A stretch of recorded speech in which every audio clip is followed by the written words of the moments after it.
fait, on a tout en nous, et ce qu'on retrouve dans le bouddhisme et dans d'autres spiritualités, c'est une forme d'espoir et d'optimisme que tout le monde, effectivement, peut aller mieux aussi. C'est en ça que je pense que la spiritualité nous donne de l'optimisme en tant que soignant, et surtout en tant que psychiatre, parce qu'on peut être découragé quand on voit des gens aller mal, et on a l'impression qu'on est impuissant et on ne sait pas quoi faire.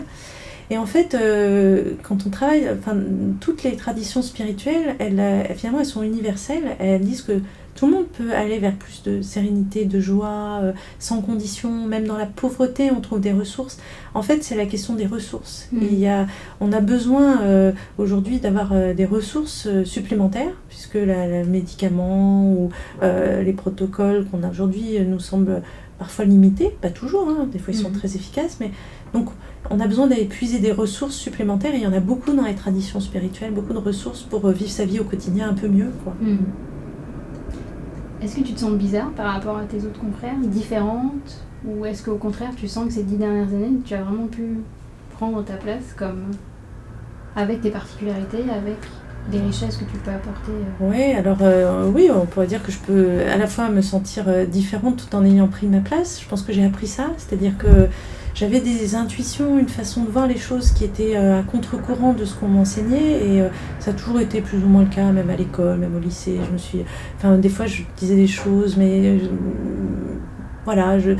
parfois ça peut être bien, parfois je sais pas, ce que j'ai des intuitions, comme j'avais l'intuition que la méditation était vraiment importante et je pouvais passer pour bizarre. Aujourd'hui j'ai des intuitions profondes sur la psychologie bouddhiste qui peut être vraiment à mon avis très pertinente, mais pour l'instant on me regarde, ce que je raconte ça peut être un peu... Donc c'est pour ça que j'écris des livres, pour expliquer qu'il y a quand même un cheminement derrière et que c'est rationnel d'une certaine manière.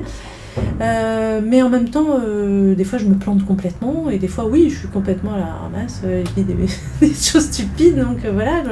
Je pense que ce que j'ai appris avec tout ce temps-là, c'est justement la liberté de m'exprimer. J'ai le courage maintenant de dire ce que je ressens comme étant juste pour moi, tout en ayant l'humilité de penser que c'était pas la vérité absolue. Donc je dirais que oui, je prends ma place, je dis les choses, mais j'ai toujours un peu peur qu'on pense que je veux imposer un modèle, et je veux surtout pas.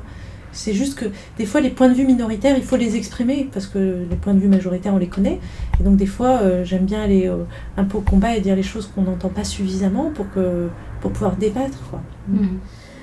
Pourquoi t'as fait médecine? J'ai fait médecine parce que c'était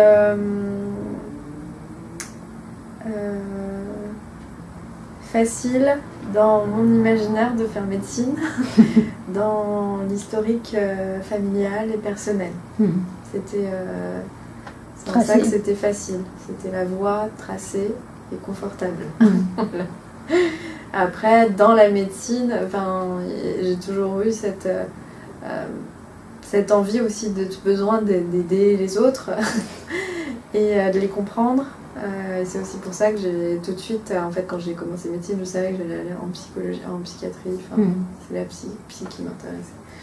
Donc si j'ai fini médecine, c'était pour être psy. Parce qu'il y a pourquoi j'ai commencé, pourquoi j'ai fini. C'est vrai. Voilà, donc j'aurais pu effectivement être artiste, mais voilà. Du coup, les études, comme elles, c'était comme c'est très dense et que ça demande un investissement massif, j'ai un peu laissé ça de côté pendant toutes mes études. Et en fait, c'est sur la fin de mon internat où j'ai décidé de me mettre à la peinture.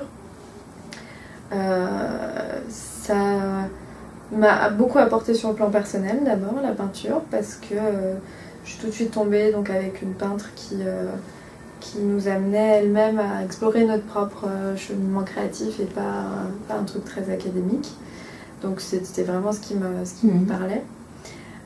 Et donc voilà, j'ai passé une première année comme ça à explorer tout ce que je pouvais faire en peinture sans avoir un bagage technique, derrière. Et donc, mais c'est resté assez dissocié de ma pratique médicale, même si pendant mes études j'avais pensé à l'art-thérapie, mais comme j'étais pas artiste, je pouvais pas devenir art-thérapeute. Mais c'est déjà quelque chose auquel je pensais. Mais c'est revenu en fait tardivement, c'est-à-dire c'était il y a 1 an. Par hasard, on m'avait proposé un poste de travailler dans un centre d'art-thérapie. Et du coup, je me suis dit, en fait, il y avait l'art-thérapie. Donc là, ça faisait déjà 4 ans que je faisais de la peinture, j'étais vraiment bien dedans. Et du coup, je me suis dit, bon, l'art-thérapie, il faut que j'y retourne. C'est le moment. Enfin, donc, j'ai repris une formation, commencé une formation d'art-thérapie. Et comme ça s'est fait un peu en parallèle avec mon entrée dans la pleine conscience, j'ai très rapidement fait des liens entre les deux et j'ai trouvé beaucoup de similitudes, et pas seulement de similitudes mais une complémentarité aussi entre les médiations artistiques et la pleine conscience. Et donc ça a alimenté toute une réflexion et du coup une pratique depuis peu que je commence à intégrer dans mes consultations individuelles et prochainement en groupe. D'accord.